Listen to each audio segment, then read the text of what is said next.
오랜 친구 사이인 두 할머니가 이야기를 나누고 있었습니다. 서로 안부를 묻고 나서 한 할머니가 말했습니다. 바깥 양반은 잘 계신가요? 그러니까, 지난주에 죽었다고. 저녁에 먹을 상추를 따라갔다가 신장마비로 쓰러졌지 뭐요. 그래서 이런 정말 안 돼서 그렇게 어떻게 하셔서 뭐 별 수 있나? 그냥 시장에서 사다 먹었지. 여러분 지금 무슨 말인지 잘 몰라가지고 여러분 이 할머니의 대화는 참 황당하지요. 지금 대답한 할머니는 여러분 상추에 여러분 모든 마음이 가 있습니다. 뭐가 중요한지를 놓치고 있죠. 왜 이런 유머가 있겠습니까? 온통 사람들이 무엇이 중요한지를 놓치고 있다는 거죠. 곡성이라는 영화에서 나온 중요한 두 메시지가 있습니다. 무엇이 중헌디? 현혹되지 마소. 두 가지요. 무엇이 중요한지를 모르고 있습니다. 그래서 현혹되고 있는 것입니다. 자기 욕심에 더 영적으로 깨뜨리면 내 욕심을 이용하고 있는 사단에 현혹되고 있는 것입니다. 미혹되고 있는 것입니다. 그래서 여러분 사람이 중요한 줄 모르는 것입니다. 내 남편이 중요하고 내 아내가 소중한 줄을 모르고 있는 것입니다. 부모님이 자녀가 형제 자매가 얼마나 소중한 줄을 모르고 있습니다. 그래서 비극이 일어나고 있다. 그래서 오늘 이런 유머가 있는 것입니다. 여러분 예수 믿고 구원받아서 살아가는 우리에게 가장 중요한 것이 무엇이겠습니까? 여러분 우리가 참 많이 놓치고 있는데요, 정말 우리에게 가장 필요한 것을 예수님은 약속하셨고 선물로 주셨습니다. 근데 그걸 잘 몰라요. 여러분 우리가 예수 믿고 구원받았습니다. 하나님의 자녀로 태어났습니다. 우리가 하나님 자녀로 태어날 때도 예수님께서 약속하신 바로 이 성령님이 오시지 않았더라면 우리는 예수님을 믿을 수도 없고 고백할 수도 없어요. 아멘이십니까? 누구든지 성령으로 아니하고는 예수를 주시라 할 수 없느니라. 나의 구주로 고백이 안 된다는 거예요. 어떻게 보지도 만지지도 못했던 예수님을 우리가 지금 나의 구주로 고백할 수 있어요? 믿을 수 있어요? 도마는 옆에 예수님 장자국에 손을 넣어보고 못자국에 손을 넣어보고서야 믿었는데요, 예수님께서 님 본고로 믿느냐? 보지 않고 믿는 자들은 복되다고 하셨거든요. 여러분 우리가 보지 않고도 믿습니다. 우리가 어떤 그 복을 어떻게 해서 받았나요? 성령님이 우리 안에 오셔서 감동을 주셔가지고 우리가 예수님을 믿게 된 줄로 믿습니다. 예수 그리스도님으로 세례를 받고 죄사함을 받으라, 그리하면 성령을 선물로 받으리니라고 여러분 베드로가 설교했습니다. 성령의 감동을 받아가지고 예수 믿고 세례 받아서 죄사함 받는 걸로 끝나는 사람이 너무나 많습니다. 그래서 그 다음에 또 살려고 하다 보니까는 내 의지의 힘으로 살려 하다 보니까 잘 안 돼요. 그래서 원하는 바 선은 행치 않고 원하지 않는 바 악을 행하는도다. 오라 공고한 사람이로다. 이 사망의 몸에서 누가 나를 건져내라. 계속 그 소리만 하고 있어요. 그래서 여러분 예수 이름으로 세례를 받고 죄사함을 받으라, 그리하면 성령을 선물로 받으리라고 베드로가 설교했던 그 중심에 진짜 우리에게 주고 싶어 했던 예수님의 선물은 성령님이셨다니까요. 이걸 놓치고 있다 이 말입니다. 성령이 선물로 왔을 때 왜 선물을 주겠어요? 기뻐하라고. 성령 선물로 받아서 성령님이 바로 예수님의 영이거든요. 그분이 내 안에 들어서 사시면서 계속해서 나에게 어떻게 하면 기뻐할 수 있는지, 어떻게 하면 승리할 수 있는지 가르쳐 주시려고요. 이러이러할 때는 어떻게 하면 됩니까? 저럴 때는 어떻게 하면 됩니까? 그때마다 우리 안에 와 계신 성령님께서 여러분 예수님의 말씀을 생각나게 해주시고, 예수님께서 어떻게 역사한지를, 지난 역사를 내 인생을 보게 해주시려고, 이 나라 민족에도 어떻게 역사한지를 보게 해주셔가지고 이러면 승리하겠구나를 깨닫게 해주고 가르쳐 주시려고, 우리의 삶을 인도해 주려고 성령님을 보내주신 것입니다. 근데 성령님이 내 안에 와 계신지도 생각 안 하고, 그리고 이런저런 일을 의사결정할 때 이게 성령님의 생각인가, 이게 내 안에 계신 예수님, 내 안에 오신 예수님이신 바로 성령님께서 주신 생각인가를 검증해 보지도 않고 그냥 막 결정하고 말해버리는 겁니다. 그래서 뭡니까? 구원받은 하나님의 자녀들이 구원받지 못한 세상의 사람들하고 똑같이 사는 거예요. 똑같이 욕심 부리고, 똑같이 성질 부리고, 똑같이 막 이렇게 이기적으로 살아가려서, 그래서 전도가 안 돼요. 하나님께 영광이 안 돼버립니다. 빛으로 소금으로 살아야 되는 건 아는데 빛으로 소금으로 못 삽니다. 왜요? 내 안에 와 계신 성령님께 물어보지도 않고 성령님의 생각인지 점검해 보지도 않은 겁니다. 분별하지 않는 겁니다. 그래서 세상적인 욕심으로 잘 되어 나면 잘 되는 줄 알고 그게 복인 줄 알고, 아닙니다. 그 복이, 예수 믿고 난 다음에 제일 큰 복이 뭔지 아세요? 예수 믿는 사람에게 제일 큰 복은요, 예수님의 약속대로 하나님의 영이신 성령님이 우리 안에 와 계신 겁니다. 예수님이 여러분 영의 모습으로 우리 안에 오셔서, 바로 삼일째 하나님이신 성령님이 우리 안에 오셔서 늘 함께 하시고 세상 끝날까지 함께 하시고 내 속에 계시는 이 복이 가장 큰 복을 받은 것입니다. 그래서 예수님이 자신의 이름을 예수로만 가르쳐 주지 않았어요. 예수님은 우리를, 자기 백성을 죄에서 구원할 자라는 뜻이죠. 근데 예수님 이름을 하나 더 가르쳐 주셨어요. 뭐죠? 임마누엘이라고. 임마누엘 성가대는 더 생각하세요. 일부러 임마누엘 이름을 지었어요. 찬양대. 하나님이 우리와 함께 계시다. 어떻게 그 크신 전능하신 능력의 하나님이 어떻게 이 부족하고 냄새나고 더러운 내 안에 와서 계시냐고. 잠깐 있다 가시는 것이 아니라, 잠깐 감동하고 떠나시는 게 아니라 내 안에 영원토록 계시겠습니다 약속하셨잖아요. 그래서 그 성령님을 선물로 보내주기 때문에 우리는 성령님이 계신 걸 생각하면은, 여러분 성령님이 깨닫게 하십니다. 성령님이 내 안에 온 것이 얼마나 기쁘고 놀라운 일인지, 얼마나 감사하고 황송한 일인지, 얼마나 이 정말 신나는 일인지를 깨닫게 해 주십니다.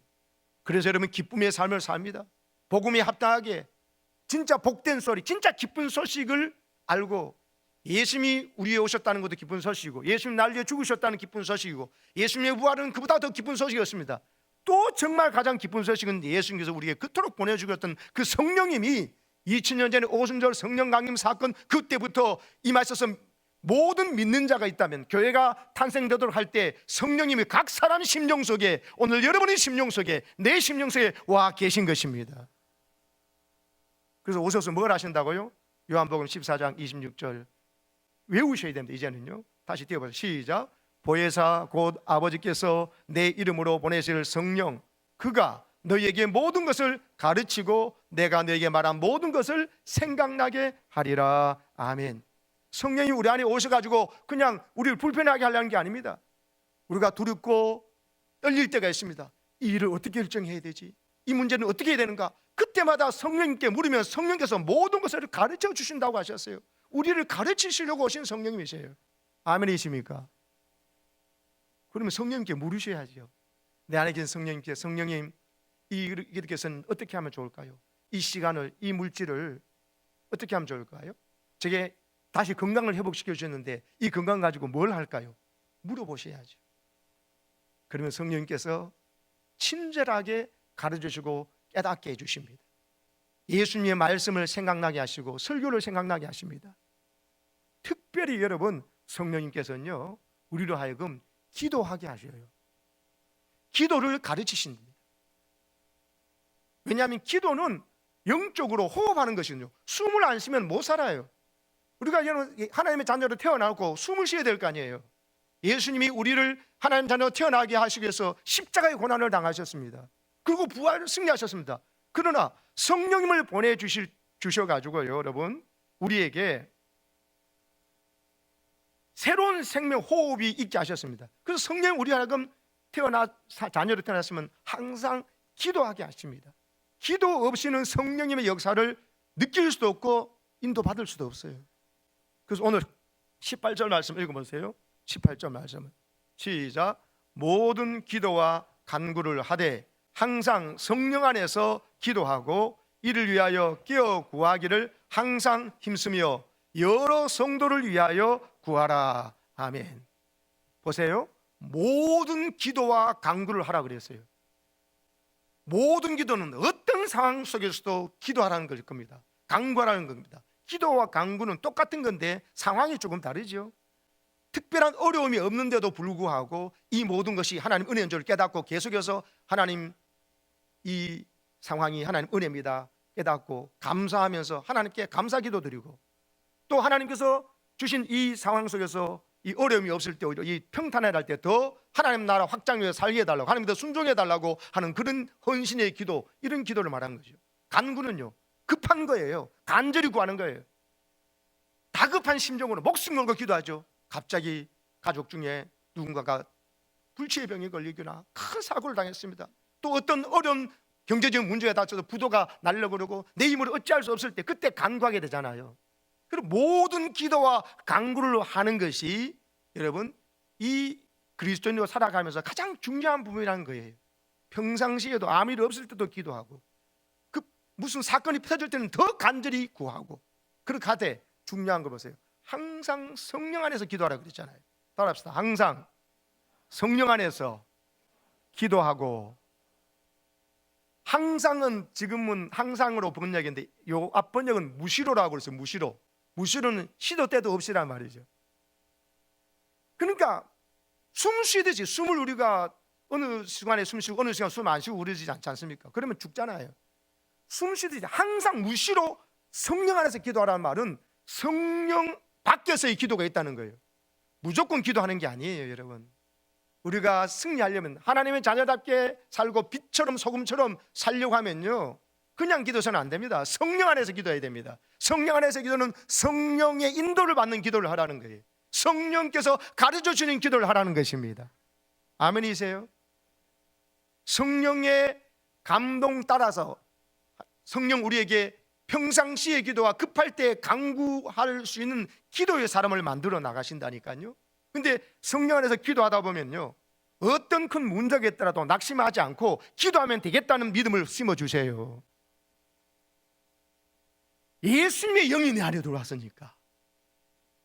예수님의 영은 성령은 바로 예수님을 동정녀 마리아에게서 여러분 예수의 생명이 잉태되도록 하신 분이 성령이에요. 그럼 아까 신앙 고백했잖아요. 성령으로 잉태돼서 동정녀 마리아에게 나시고 성령으로 예수님도 여러분 태어나셨어요. 모든 사역을 귀신을 쫓아내고 여러분 죽은 자를 살린 모든 게 성령의 능력으로 감당하셨어요. 부활하심도 성령인으로 부활하신 거예요. 그래서 그 모든 예수님의 위대한 사역이 성령의 능력으로 됐기 때문에 예수님 우리에게 뭘 보내주시려고 하냐면 당신이 그렇게 하셨던 성령을 믿는 자들한테 보내주셔서 우리의 거듭남도 예수님처럼 성령의 능력으로, 우리가 빛되고 소금되게 살아가는 것도 예수님처럼 성령의 능력으로 살아갈 수 있기를 아셨기 때문에 우리에게 성령을 선물로 보내주신 것입니다. 사도행전 2장 33절에 보십시오. 베드로가 위대한 성령의 감동을 받아서 이런 말을 합니다. 시작. 하나님이 오른손으로 예수를 높이심에 그가 약속하신 성령을 아버지께 받아서 너희가 보고 듣는 이것을 부어주셨느니라. 예수님이 우리에게 약속하신 성령을 그대로 부어주셨다는 겁니다. 아빠 하나님이 그에게 성령을 부어주셔서 능력있게 사역 감당하시고 이제는 부활 승천하시면서 우리에게 성령을 부어주셔가지고 우리 안에 들어와서 성령이 사시면서 우리 안에 성령이 우리에게 모든 것을 가르치고 모든 것 속에서 하나님의 생각을 나게 하셔가지고 우리로 하여금 예수님 같은 삶을 살도록, 더 정확하게 말하면 예수님의 생각은 너희가 내가 한 일도 할 것이요 나보다 큰 일도 하리니, 이런 어마어마한, 우리가 정말 깜짝 놀랄 만한 이런 말씀도 하신 거예요. 어떤 메커니즘에서 그런 말씀하셨나? 성령을 보내주셔. 내가 승리하고 내가 위대한 삶을 살던 그 영을 우리에게 모든 심령 속에 부어주셔서 남녀, 청년, 어린아이, 노년 모두에게 부어주셔가지고 하나님 나라를 이뤄나가도록, 하나님 나라를 꿈꾸며 살도록, 하나님 나라를 맛보며 살도록 해주신 줄을 믿으시기 바랍니다. 그래서 여러분 E.M. 바운저라는 사람은 이런 말을 했습니다. 같이 읽겠습니다. 돈이, 시작. 돈이 없어 가난해도, 세상의 조롱과 핍박에 시달려도, 문화와 사회의 냉대에 직면해도, 교회는 기도만 할 수 있으면 승리의 증거를 계속하여 결국 최후의 승리를 거둘 수 있다. 그러나 기도하는 사람이 없으면 교회는 가장 약한 적도 물리칠 수 없고 주님을 위한 승리의 트로피를 결코 들어 올릴 수 없다. 아멘이십니까? 기억하시기 바랍니다. 기도의 대가 이엠 바운주가 한 말입니다. 여러분, 돈이 없어도 가난해도 또 세상에 어떤 핍박과 조롱이 있어도 괜찮아요. 기도하면 성령께서 기도하게 하셔서 간구하게 하셔서 성령에 기도하다 보면 예수님이 그 위대한 승리를 십자가로 이룬 것처럼 원수들이 이고 예수님이 진 것 같죠? 끝까지 겟세마네 동산에서 내 뜻대로 마옵소고 아버지의 뜻대로 되기를 원한다는 최고의 기도를 하시니까 여러분, 예수님이 승리하신 줄 믿습니다. 그래서 우리의 구주가 되시고 오늘도 우리의 많은 고난당하고 의로운 핍박을 당하는 자들도 승리하도록 지금 성령께서 우리를 도우고 계시는 것입니다. 인도하고 계셨어요. 근데 기도하지 않는 교회를 꼭 자기라고 생각하면 됩니다. 기도하지 않는 사람은요 실패할 수밖에 없어요. 아무리 지금 많은 돈을 벌고 경제적 여건이 좋고 자기가 건강하더라도 그 사람은 실패하게 돼 있어요. 예를 하나 들어드리죠. 1970, 80년대 미국에서 제일 성공한 목사님 누구냐? 짐 베이커 목사님입니다. 여러분, 대통령의 친구라고 여겨지면서 미국의 유명한 방송 설교자였던 짐 베이커 목사님은요 미국 교회의 성공의 아이콘 같은 사람이었습니다. 근데 이분이 어떻게 됐습니까? 한순간에 유혹에 넘어가가지고 죄를 짓고 감옥에 갔습니다. 하나님 영광 다 가렸습니다. 근데 그가 감옥에 가서 여러분 그제서야 정신을 차리고 성령의 회개하심을 따라서 철저하게 회개하면서 자기 안에서 들려지는 성령의 음성에 귀를 기울입니다. 그러니까 주님이 그를 다시 만나준 거죠. 그래서 I was wrong 이 책을 썼습니다. 나는 잘못되었다, 내가 틀렸다 하면서 책을 출간했습니다. 자기가 틀렸다는 걸 책을 출간하는 것은 철저히 회개하는 것입니다. 끝까지 변명하면서 오만해서 다 이랬다는 사람은 안 됩니다. 근데 잘못해가지고 망하는 게 아니라 잘못된 것을 인정하지 않아서 망하고 회개하지 않아서 멸망하고 지옥 가는 거지, 죄 지었다고 지옥 가는 게 아닙니다. 죄를 지어도 내가 잘못했습니다, 주님 잘못했습니다 하고 주님 회복시켜 달라면 주님은 회복시켜 주시고 용서해 주시는 분이십니다. 내가 틀렸었다고 책을 낼 만큼 철저히 회개하니까는 회복이 되는데, 이분이 저 책에서 이런 말을 했습니다. 오늘도 많은 사람들이 틀린 길을 사모하고 있어요. 보세요, 방송을 통해 유명한 목사가 되고 3,000명의 직원을 내가 뒀다. 여러분, 직장에 자기가 목사님이 3,000명 직원을 뒀어요. 1년에 1억 9천만 달러 예산이었습니다. 직장에 1억 9천만 달러를 지금으로 계산해 보니까 2,644억이더라고요. 우리나라 돈으로. 천문학적 숫자의 재정이 들어옵니다. 200개 채널의 텔레비전 방송국을 움직였습니다. 여러분, 한 개의 방송 움직이도 한데 200개 채널을 방송을 움직이는 여러분 주인공입니다. 얼마나 바빴는지 하루에 16시간씩 일했다고 합니다. 16시간씩. 더 이상 조용히 앉아서 성경 읽을 시간이 없었고요, 더 이상 엎드려서 기도하는 시간을 가질 수 없었대요. 가족과 함께 시간을 가지는 것도 없었습니다. 그때 여러분 성적인 유혹이 찾아오고 물질적인 미혹이 찾아왔을 때 반격할 무기가 아무것도 없이, 왜? 말씀과 기도가 예배가 무너져 있고 가족과의 관계도 다 무너져 있으니까요. 여러분, 이미 성령이 떠나버리셨어요. 왜? 계속 성령의 역사를 무시했거든. 성경이 주는 음성을 무시하고 무시했다면 나중에는 자기가 안에 성령이 떠난 줄을 몰랐어요. 마치 사울왕처럼요. 여러분, 사울왕은 통일왕국의 초대왕이 될 만큼 하나님 앞에 이쁨 받고 마음이 겸손한 사람이었어요. 그런데 사무엘 선지자를 통해서 말씀을 무시합니다. 자기하고 다르다는 이야기 때문에. 그리고 성령께서 주시는 감동을 여러분 계속 무시하다 보니까 나중에 사울에게서 성령이 떠났다는 성경 말씀이 있어요. 중요한 건 자기에게 성령이 떠났다는 사실도 모르는 거예요. 이게 무서운 거예요. 그래서 망하는 겁니다. 여러분, 내가 아무리 베이커 목사님처럼 성공하고 여러분 부유한 상태에 있다 할지라도 내가 말씀 읽을 시간도 없고 기도할 시간도 없다면 여러분 그게 가장 큰 위험인 줄 아시기 바랍니다. 가족과 함께 할 시간도 없고 교회 봉사할 시간도 없고 중보기도 기도할 시간도 없다. 여러분 그 중직자는, 그런 일꾼은 여러분 마귀에게 이미 사로잡힌 거예요. 짐 베이커 목사님은 최고의 당시 미국 최고의 목사고 가장 유명한 목사입니다. 세상적 기준으로 제일 성공한 삶이었습니다. 그런데 한순간에 다 무너졌습니다. 무너진 걸 넘어서서 교회와 하나님의 영광을 다 가렸습니다. 여러분, 진짜 복이 뭔지를 아시겠죠? 이 사건을 보면서 진짜 복은 하나님이 우리와 함께 해주시는 것입니다. 하나님이 함께 하시고 성령이 내 안에 계신 것을 기뻐하며 계속 교제하는 것입니다. 기도에 끼어있는 것입니다. 그래서 오늘 말씀에 다시 보세요.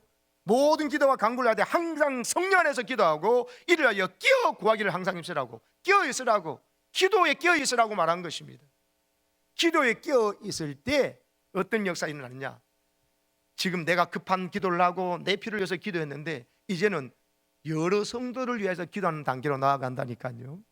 나 문제에만 매여 있지 않고 성령께서 내가 기도의 사람이 되고 기도 응답을 시험하면 기쁨을 가지고 이제 성장했으니까 이제 남을 위해서 기도하도록 만드셔가지고 가장 예수님 닮은 중보 기도자로 세워주시는 것입니다.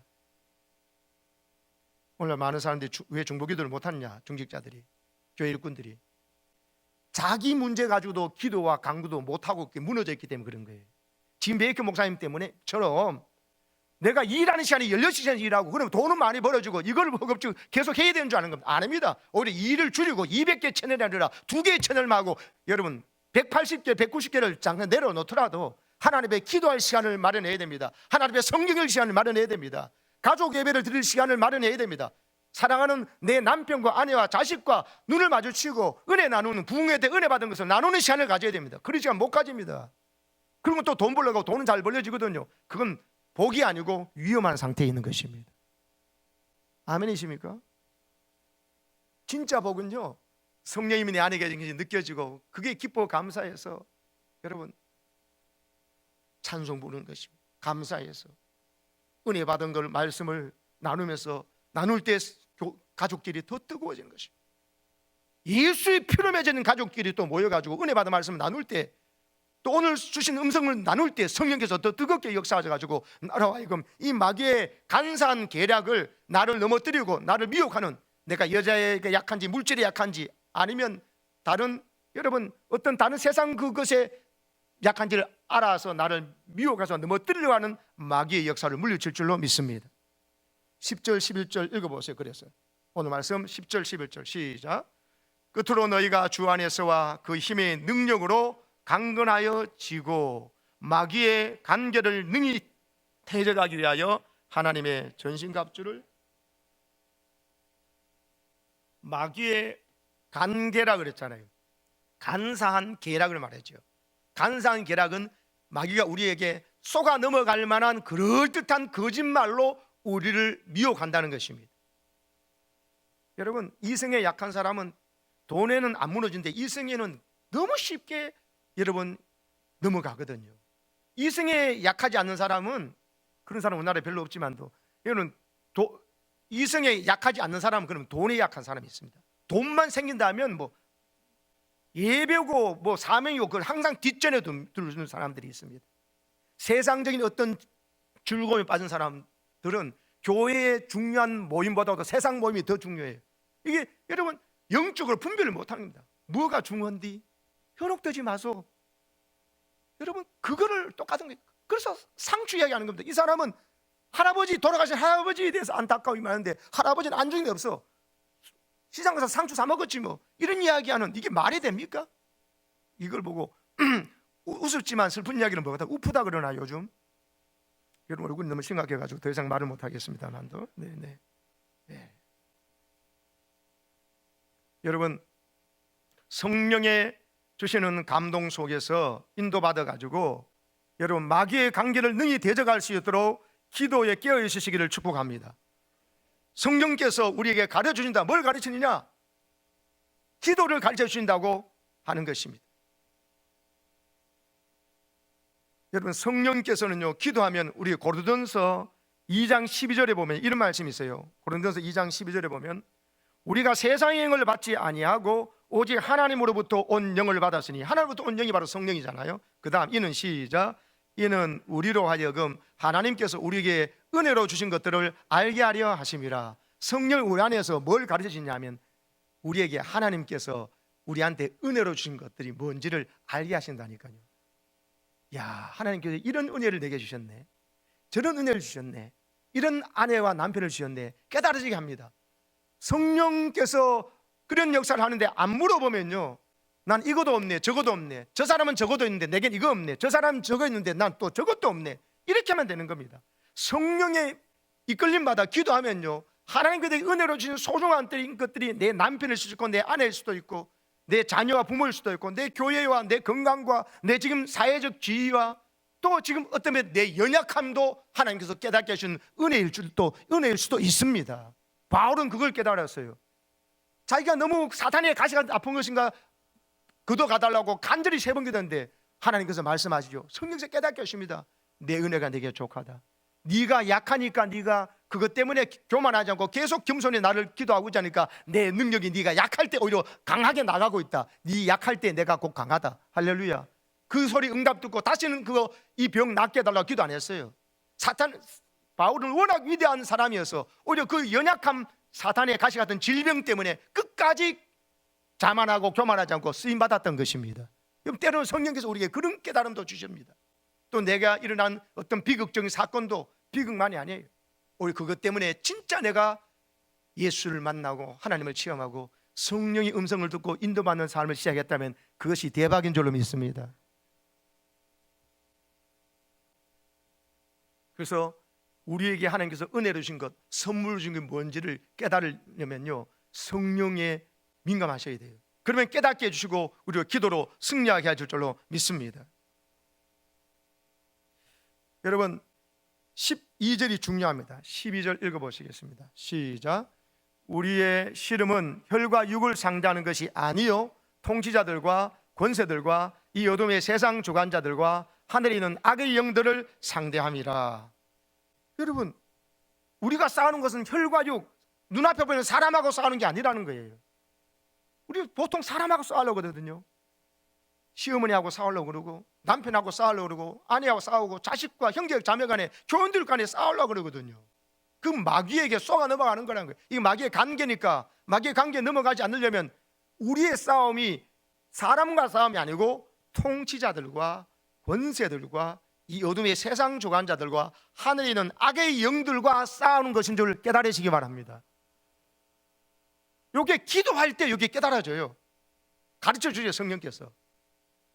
간략하게 하겠습니다. 나머지는 수요일날 하겠습니다. 통치자들과 싸운다는 말은 무슨 말이냐면요, 이 원어를 보면 통치자들은 정치계의 권력계의 배후에서 하나님을 모르는 지도자를 세워가지고 예수 복음을 듣지 못하게, 믿지 못하게 만드는, 하나님 나라를 건설하지 못하고 마귀의 나라, 세상의 욕망의 나라를 추구하도록 만드는 악한 영들을 통치자들이라고 그래요.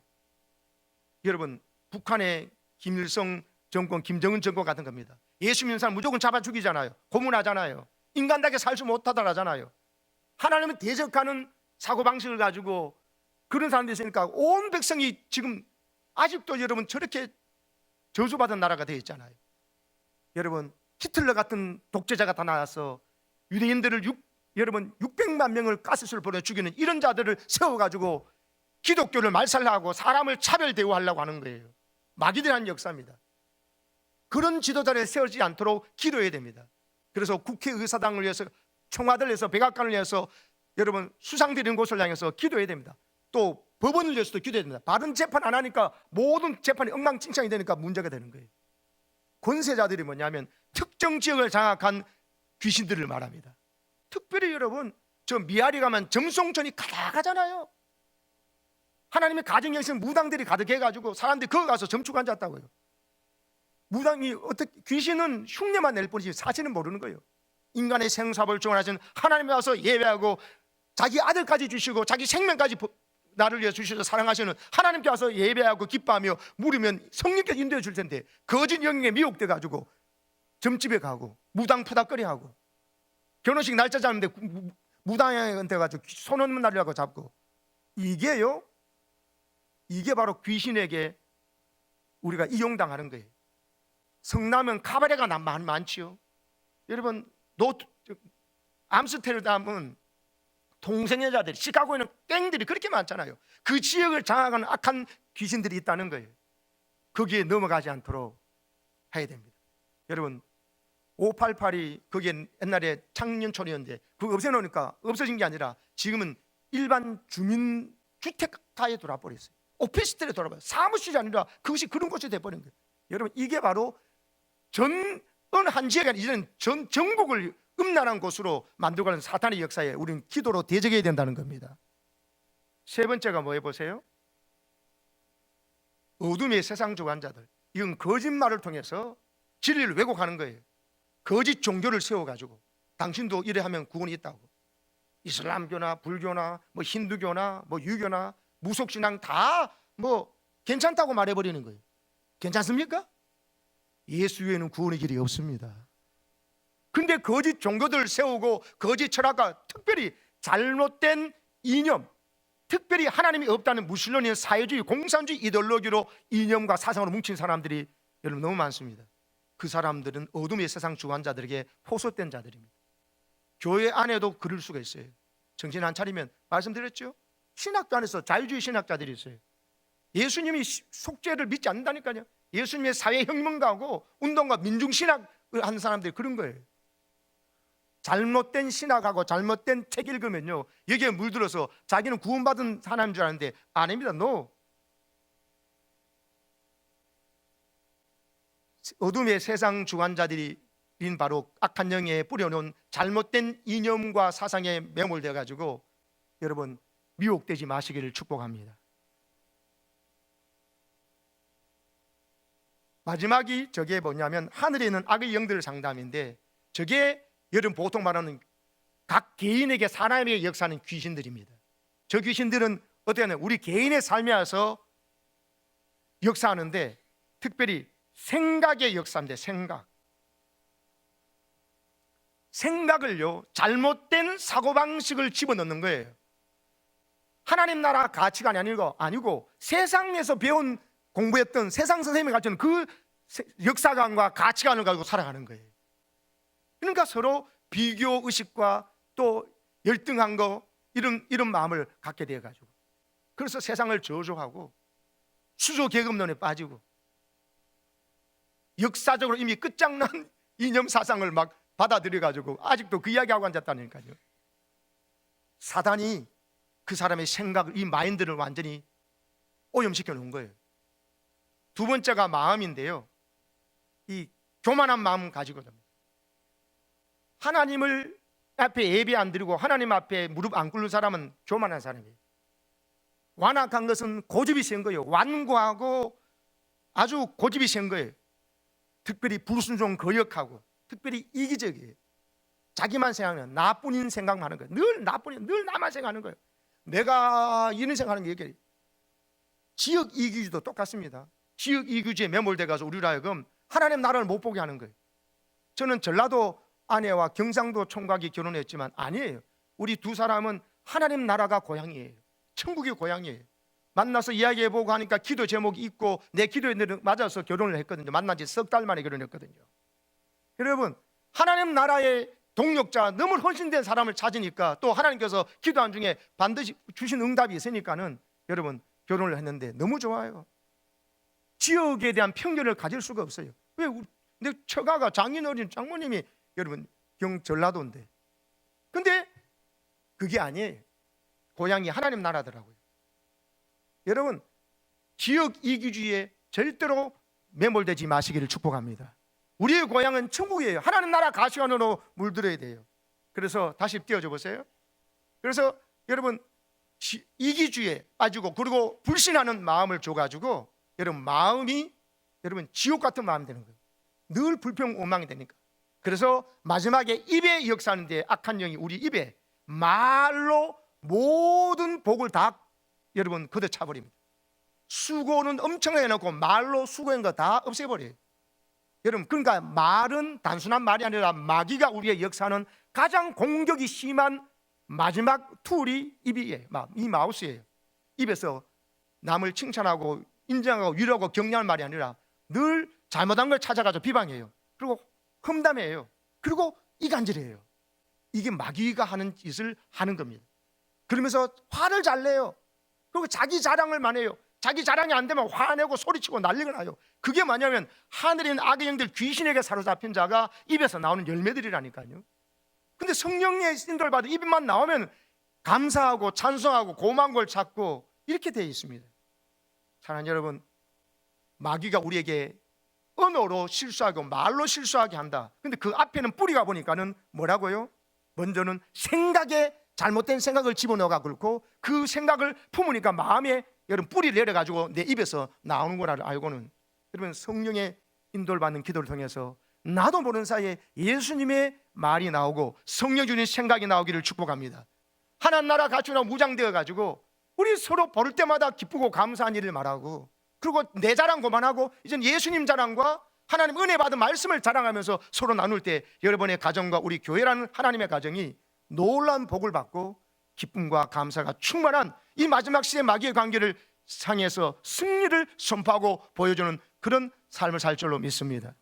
여러분의 가슴에 있는 성령에 감사하고 성령의 충만한 모습으로 계속 승리하시기를 축복합니다.